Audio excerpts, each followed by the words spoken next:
Hey everyone, today we're going to talk about organization stability in unstable times. Welcome to Invincible Innovation Live Show. I'm so glad that you're here. I'm Mazor, product innovation and value creation expert, and I'll be your host. And I have a very special guest with me. Hi, Elizabeth. Hello, thank you so much for having me. Sure, you're so polite, so we're starting so good. Lizabeth Wesely-Casella is the founder of L12 Services.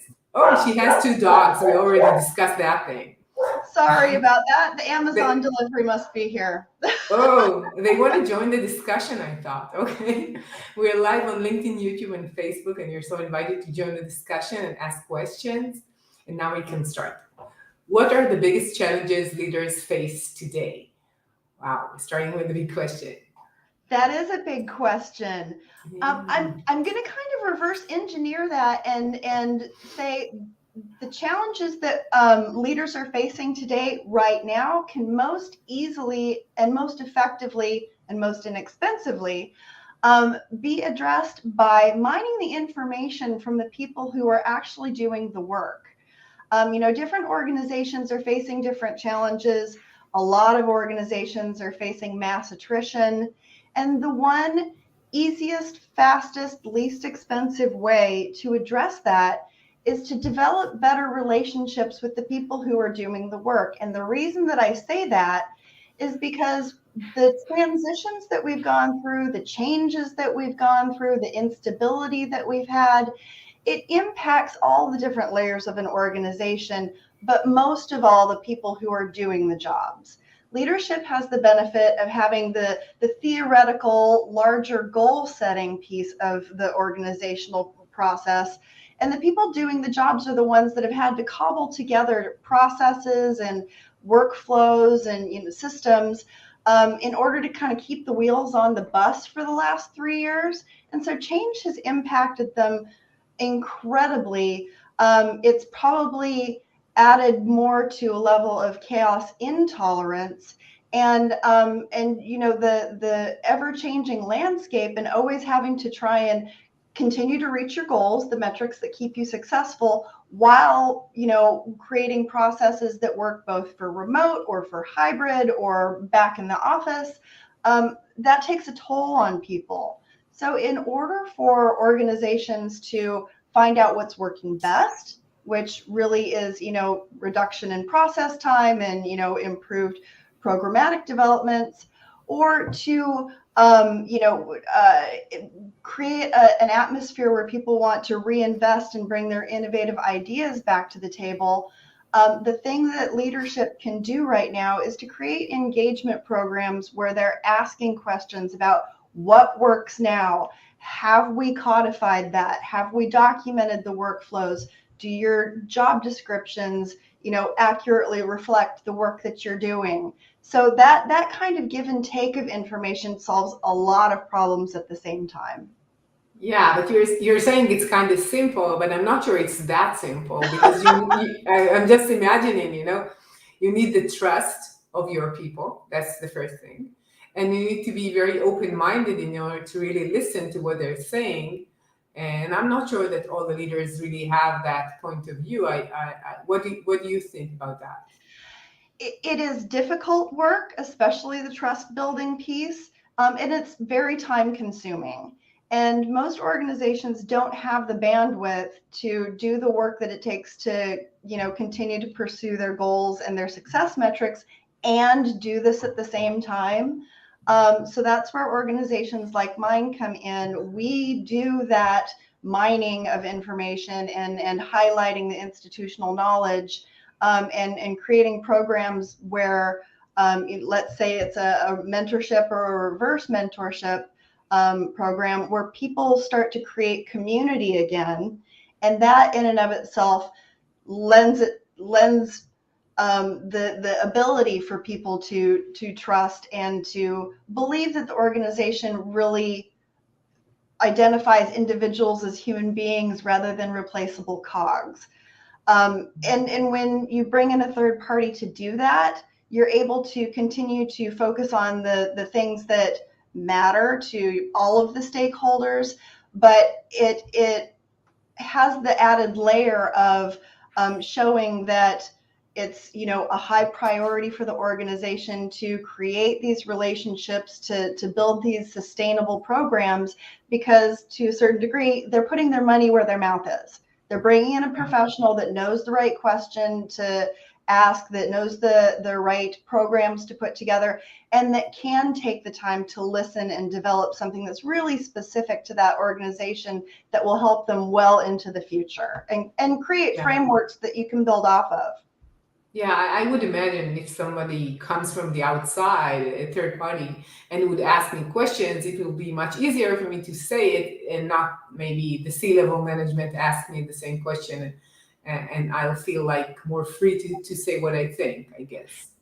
Yes, and you're right. When a third party comes in and they don't have a dog in the fight and they can't impact whether or not a negative comment is going to have an effect on future job growth or professional development, people do speak more freely. And aside from that, there's the ability then for that invested but not politically invested third party to build something that will help to create a framework where the culture that's been established can then grow and help to support both leadership and the teams on the ground. Do you feel that sometimes you need to translate what is said into a language that it's easier for the C-level to process or to digest? Like saying it in a different way, maybe? Yes, I think that one of the important tools that we implement is after the information gathering phase, which is the first step of usually our engagement with an organization. We bring to the table what we're calling a baseline report, where instead of speaking about specific comments, we're talking about the information in aggregate. So really, we're talking about trends. And if the trends indicate that 67% of your organization doesn't believe that the platforms that you're using for communication are effective, it's important for leadership to know that.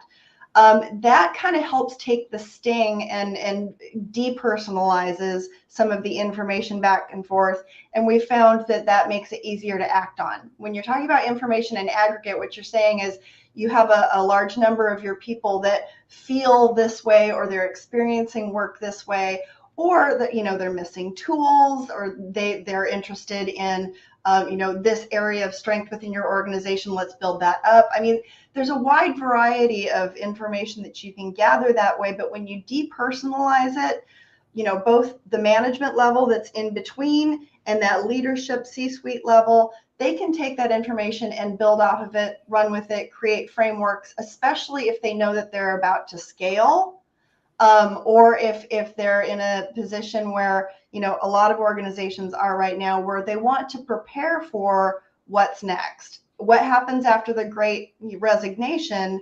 Well, we're going to be looking at a period of time where it's going to kind of be that status quo of really lean workplace, productivity. But eventually there are going to be those people who tried their hand at entrepreneurship and realized that it's not something they were trained to do. It's really hard. It's super expensive.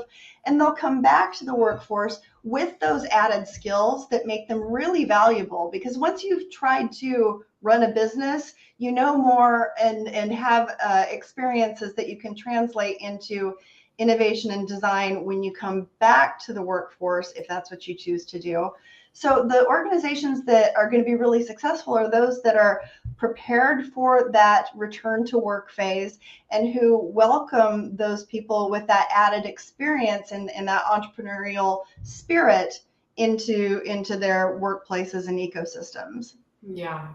I will go back to the Great Resignation afterwards, but I want to ask you about going back to the offices. I just read that Elon Musk told his employees to return to 40 hours a week to the office or quit. And what do you think about this?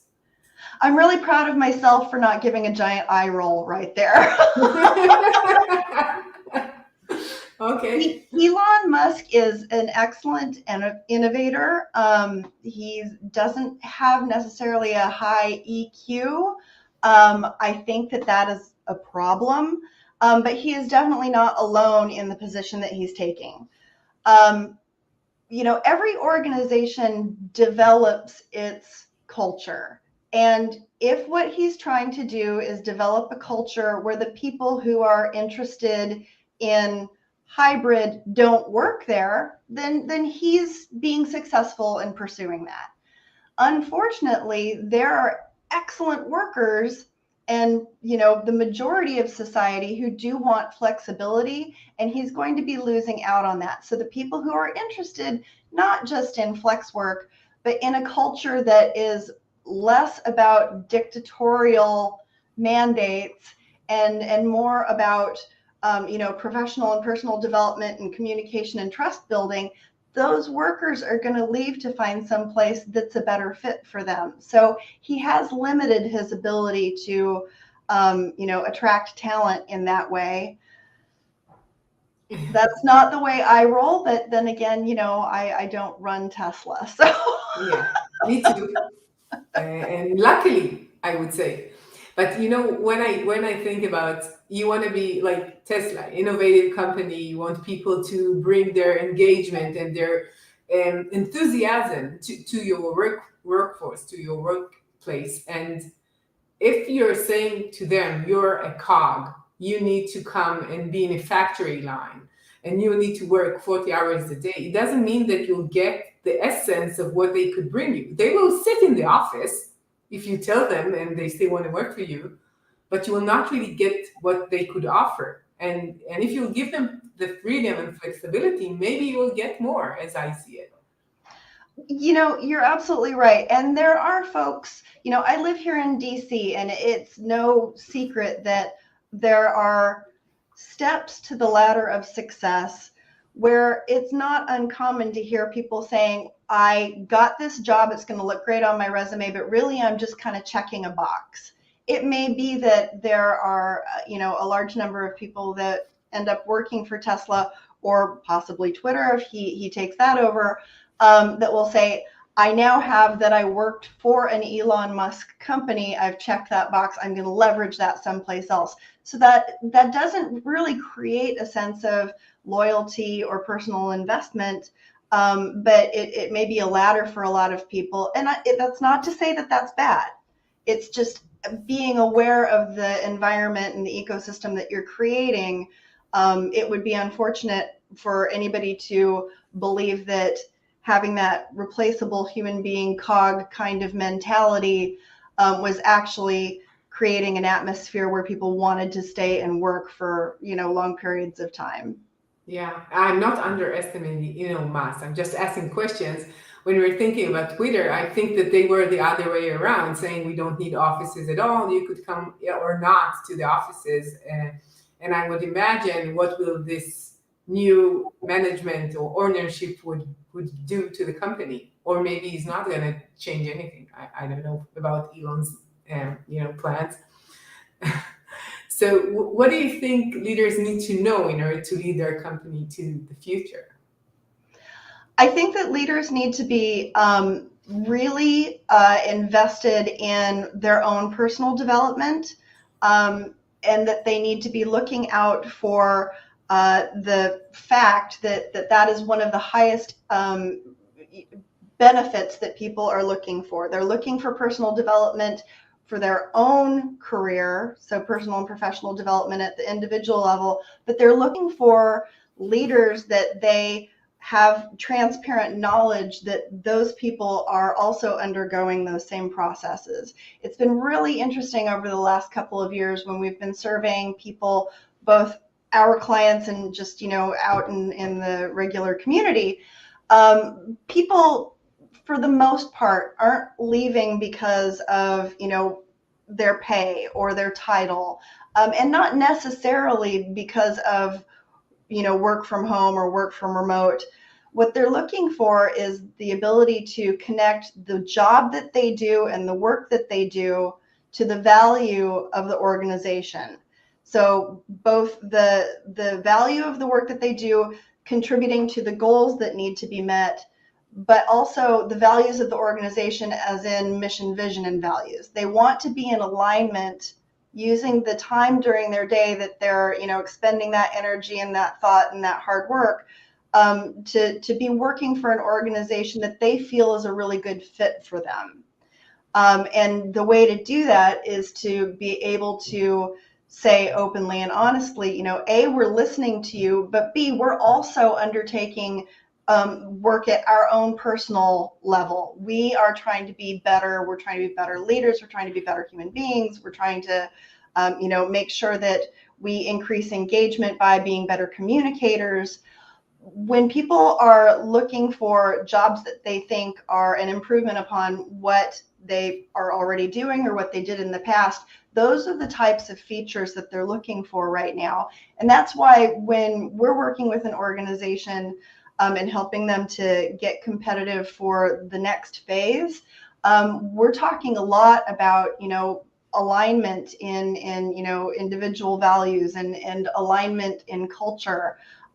While we're also talking about, the value in operations of focusing on culture and alignment. So we're taking the information that we're gathering and the relationships that we're building within the organization and leveraging that to start talking about, okay, now that you feel like you're being heard, let's talk about the processes that you undertake every day or the workflow that you're part of every day, and improve upon those, because now that you know that your voice has value and that you're being listened to, you can help to redesign and give your input on the small, steps that you take every day to complete your work. We're clarifying success, and we want your voice to help with that. Because a lot of times, and I think everybody's been in these kind of jobs where you do what you're supposed to do in the way that you've been trained, but along the way, after you've been there for, a year or two, you realize that there are, 3 or 4 extra steps here that really don't matter, or we're not, capturing the information that would help us with, data and process planning in the future. You have insight into the process and things could change. Well, since we've gone from, the transition to remote, and then the transition to hybrid and transition to in office, a lot of those processes have gone through several iterations. And so people have stored up a lot of knowledge that's really deeply ingrained in the work that they're doing. They want to share how they can help improve these processes, whether it's reducing time or, clarifying steps, or, ideas because of technology that's developed over the last few years of, how to implement new tools in order to make things faster or make things better or make things more user-friendly. So people that are doing the jobs being able to contribute their voice and their knowledge to that conversation, that's really where the rubber hits the road. Yeah. You mentioned values, and sometimes it feels like companies want to sell you their value, but it's like only a title or a tagline. And afterwards, when you go to really work there, it's not really working. They're just saying it. And people from the inside would tell you, yeah, it's not really there. How do you feel about them selling an idea or a value while they're not really doing it? Well, that's an indicator that the programs that they've put in place have been, executed from a top-down, leadership-heavy, almost mandated manner. And the organizations that, are the antithesis of that, where you go in and you realize that the values and the mission and the vision are really driving the work and the culture, those are the organizations where the people doing the work have had a hand at creating, designing, developing, deploying those programs. So I like to use this, little story. There's this guy I have in my head, and he's just imaginary, but his name is Chip, and he wears boat shoes and no socks, and he's the leader of an organization, and he's, super sharp. And anybody who's old enough to remember James Spader from the 80s, he's the guy in my head. So he's, on Sunday morning drinking his coffee, sitting on his yacht, reading through HBR, and he finds out that some really successful organization has a program in place. And this program, they're talking about how successful it is. And he rolls in on Monday morning and says, hey, we're going to implement this because it's really successful. And he hasn't bothered to talk to the people it's going to impact, whether they even want that program, whether they see it's valuable, whether they want to, participate in it. He's just said, check in the box, we now have a program. And that's how that disconnect happens. There's a space in between the really successful ones and that, that example where there are programs in place that could be really helpful. Let's say that they're wellness programs or well-being programs, and they aren't taken advantage of. They aren't engaged with because the organization hasn't been able to do a good job of marketing within the organization that these programs exist. That's a different type of problem, but one where you could end up going either way. It could be still a program that nobody's really interested in, or it could be a program that people would find great value in, but they just don't know about yet, so they're not taking advantage of it. So that again comes back to a communications program that allows people to understand what they have at their fingertips and how it could best help them. But the really successful driver there is, knowledge within the workforce that these exist and that there's something that they want to, participate in and use and support within the organization. Oh, I think the line is cut. Just a minute. I guess you hear me, Elizabeth? I can hear you. Oh, something like went off. So what we're talking about mainly is the internal communication capabilities, the way that we're understanding the needs and executing the right plan, and everybody knows that it's relevant for them and use these new plans in order to make it better, right? And Yes. do you think that this internal communication is, I would say it's a skill. Do you feel it's even more important today than in the past? Oh, I do. And I think that not only can you leverage it for talking about programs and policy, I think that it's really important to be utilized in an area where you're expressing understanding and compassion and patience. We all deserve a little grace right now. I think everybody is, almost maxed out on their bandwidth. Burnout is, prevalent just about every industry, every vertical that you can think of. When organizations can reduce the noise, the extraneous stuff around their workers, when they can let them understand that they are seen as an individual and that they are valued and that it's understood that we are all going through a wide variety of experiences right now, everything from the sandwich generation to multi-generational teams to people feeling as though they're not valued. When organizations can express that, that is truly culture building and trust building. And so internal communications is really important at helping to deploy those communication channels, and opening up, time for discussion and discovery, so that conversation can go up and down the line in a fluid, transparent manner, rather than, an email from the leader once a month that says, we're going to talk about, COVID and childcare this month. What we need more of is conversations. What we need less of is just blast emails. But as I'm trying to think about capabilities of leaders, right? And most of them are not communication. It would not be the first thing that comes to my mind for a leader, and not soft skills, not empathy even. It wouldn't be the first thing that I would say about the leader. And it seems that these capabilities are getting to be more and more important if you want to have a successful company. Yes. I mean, highly skilled, highly talented people have feelings too. Just because somebody is a rock star in their skill set doesn't mean that they're an automaton. And the environment that we're all living in right now requires people to be gentle with one another and to be thoughtful. Yeah, I totally agree. But it seems like when I'm thinking about creating leadership programs, it seems that they're talking about the business side even much more than talking about these soft skills. Am I mistaken, or you think it's changing? I think that it's changing. I think that the conversation is more welcome, and the value of it is more understood today than it was 3 years ago. But it's not a natural skill set for everyone. It's uncomfortable. I mean, sometimes those conversations are going to be about what you're not doing right as a leader. And nobody wants to hear that, but it's still important.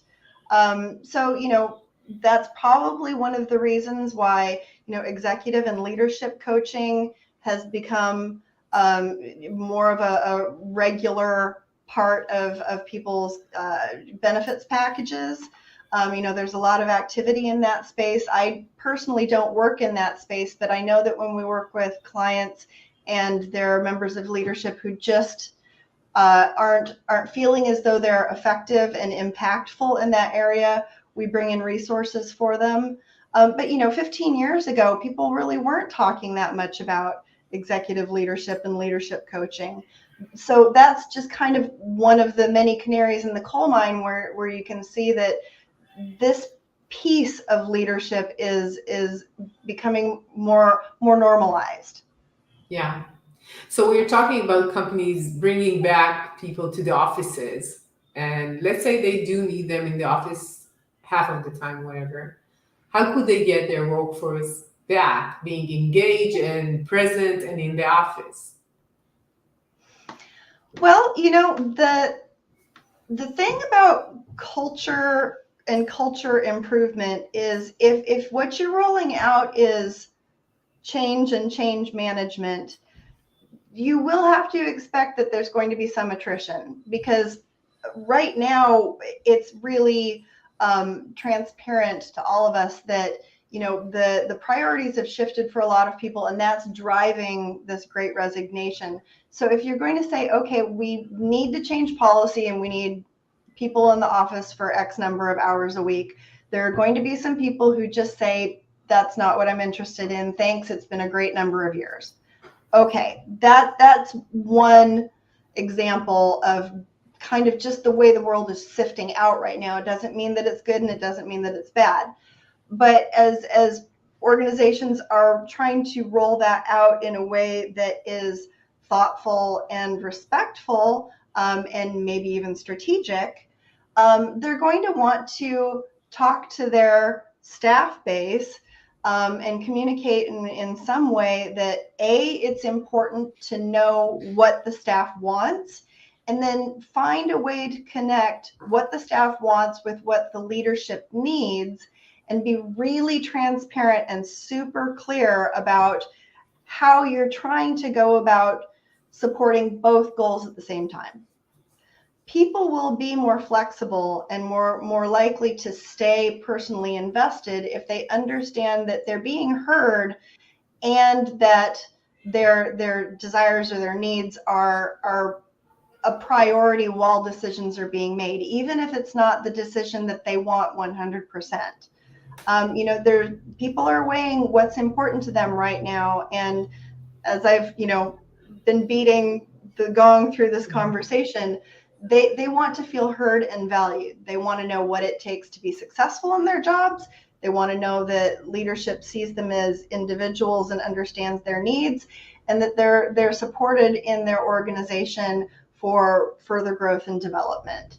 So the best way to do that is to say, this is what the organization needs to meet its goal.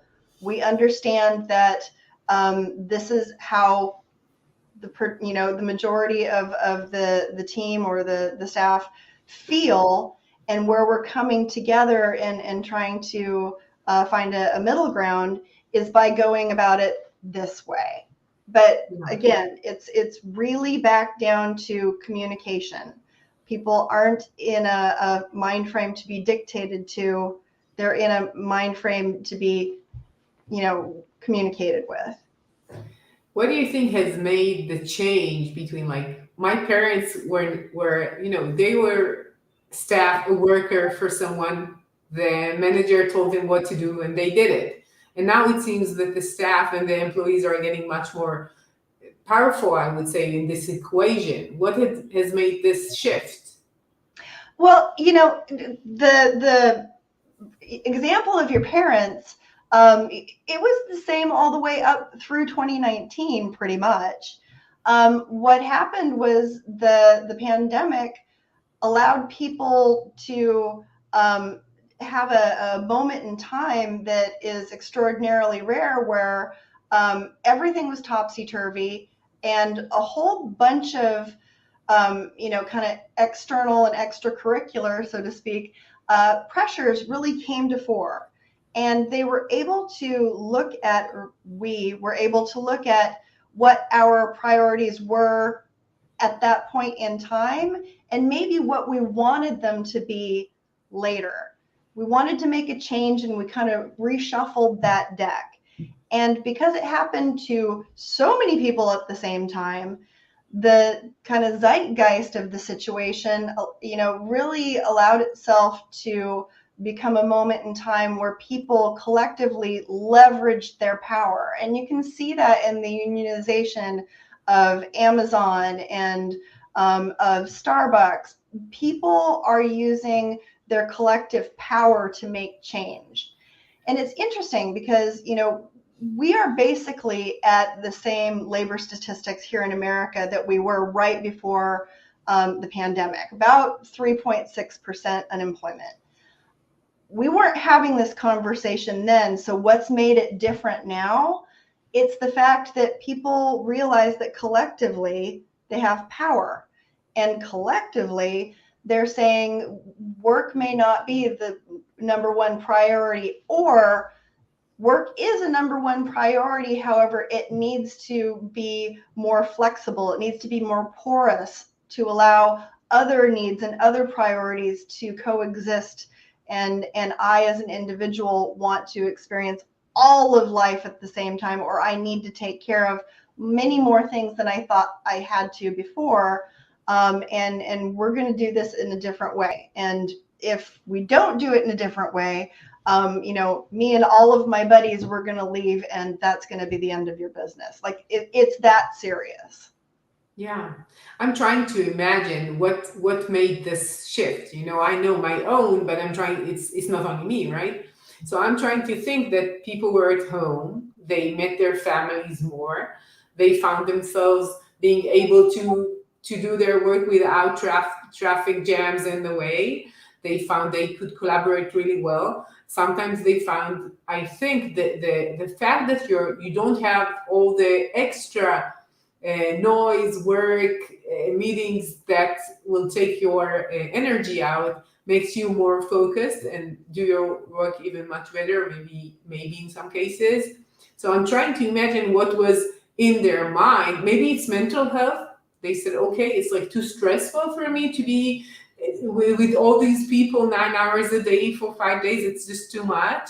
And I'm trying to think what came to all these people at once when they sat in the pandemic at home, and what did they think about when they thought about it?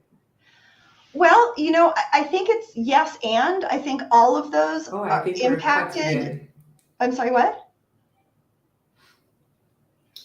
Yeah, What? yeah. Oh, Now I hear you. What do you think? so I think that it's yes, and. So all of those things I think are contributors.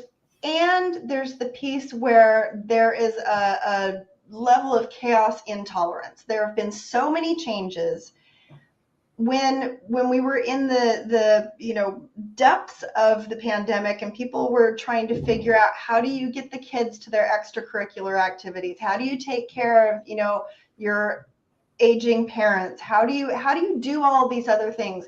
And people figured out a way to make it all work. They don't want to change that too. Like that's just another huge amount of change. So Yeah. I think that the areas that you were just focusing on are all absolutely correct. And then there's the other piece that says, I've got this down. I can cope with all of this. This is the system I've put in place. And I don't want to just randomly change it again for somebody else's, you know, for somebody else's reasons where I don't necessarily agree with them or they don't necessarily align with what my priorities are or my needs are. Yeah, I think that there is another thing because they saw it's available. It's an opportunity to see that this is working. Most of the Mm-hmm. companies did not lose money, right? It was they made the same more or less value that they gave before, and they were okay. And then the employees would say, okay, we're doing our jobs. You got to your expected expectations filled, right? This is what we were supposed to do. Now you should give me a really good reason why I need to change because we're stable as is, right? Right. And it truly is, it is innovation. We innovated a new way of doing work. It's not as though it's about being lazy. It's not as though it's, anything negative. What it was is change, and change is hard. But if you take a step back, you can look at all of this and say people really dug in and got creative and figured out new processes and new workflows and new ways of doing things. And it's just as effective or more effective. Or if it wasn't effective, they've figured out ways since then to go about fixing those processes. I mean, I think that we're going to look back in several years and say this was a moment in time when innovation exploded. And, hopefully that will make looking back at this time a little easier. Yeah, I hope. I truly hope. When we're just trying to imagine 5, 10 years from now, do you think that people will still be so pleased with the fact that they are free and they have their own time and they're working from home? And maybe they will miss some of these interactions with people or not. I'm just trying to imagine what would be the influence of being in the same, more or less, location. And I could tell you for myself, like in the past, at least like 2, 3 times a week, I would go out from the office and meet like people, and now it's like hardly happening. People say, "Well, like you're." It doesn't make sense. You have like 2 hours traffic for each direction for a 1 or 2 hours meeting. Why would you do that? So for me, I'm trying to. I'm even missing traffic jams. You understand? Like, not a good situation. What do you Well, think? I, I think that, well, a couple things. First of all, I think that commute actually serves a purpose to keep our brains from overloading, because if you just wake up, roll into your office, work 9 hours, and then have all the other responsibilities, there is no break there for your brain to kind of Yeah, heal. yeah, it's like Um, the buffer. You have this buffer. You talk to people. I always have the most important calls with my friends or listening to podcasts, and I really love the fact that I have time. Or if I have a few meetings between, like I usually work in Tel Aviv, so it's like driving from one place to the other. You have time to clear your mind and just to think about something, and then you go into the meeting, and not like one after the other, one after the other, and you don't have even time to understand what you want to do, right? yeah, that disconnect is super important. And I don't know, because I don't have a crystal ball, and I know you're not asking me to have one, but I'm hopeful. I have a lot of hope that over the next couple of years, we're going to continue to value the changes that have been created in our ability to work the way that we want to, and organizations to really value that relationship building and an internal communications piece. But we're also going to find ways to get that social piece back. I am hopeful that we are going to find the opportunities, whether it's conferences or networking or volunteering or any number of ways where we can get back, because human interaction is important and it is good for us. So with the hopefully scariest part of the pandemic behind us, I have faith that human beings will figure it out. Yeah, I think it's a great way to, like, I have another question, but it's like in a high note, just closing the talk. So I would have my last question. What's your number one tip for leaders today? Listen to the people that you've surrounded yourself with. Take the time to, my background in Lean and Six Sigma tells me to, encourage leaders to go to the floor, which means walk around if you're all in the same environment, or if you're distributed, make time to have conversations with the people who do the work that have nothing to do with productivity and have everything to do with relationship development. Maybe you're talking about professional and personal development programs. Maybe you're just, learning more about their kids and their dogs and their, personal interests. But make the time to create that trust, to build those relationships, because that in turn will help you much more easily mine innovation, hear and understand what's going on with your business at a productivity level, and will definitely help you build better, healthier cultures. Wow, that sounds good to me. So thank you. And where could people hear more about your work and contact you? Sure. The website is l12services.com. That's the letter L, the numbers 1 and 2, and services.com. But you can always reach me here on LinkedIn. This is my social media platform. This is the place where I find the most fun. Sure. And my name does have a unique spelling. So it's Lizabeth without the E at the beginning, and Wesely-Casella. And I'm pretty sure I'm the only one out there. So Yeah, it won't be hard to that's a find. good name. Sure. So thank you for your time. It's been a pleasure talking to you, Elizabeth, and I really enjoyed our talk. Thank you. Thank you so much for having me as a guest. This has been super fun. Yeah, for me too. And to all of you change makers out there, thank you for joining us. And if you want to learn more about my work, go and visit invincibleinnovation.com. And I'll see you next week with another innovative, insightful talk. See ya.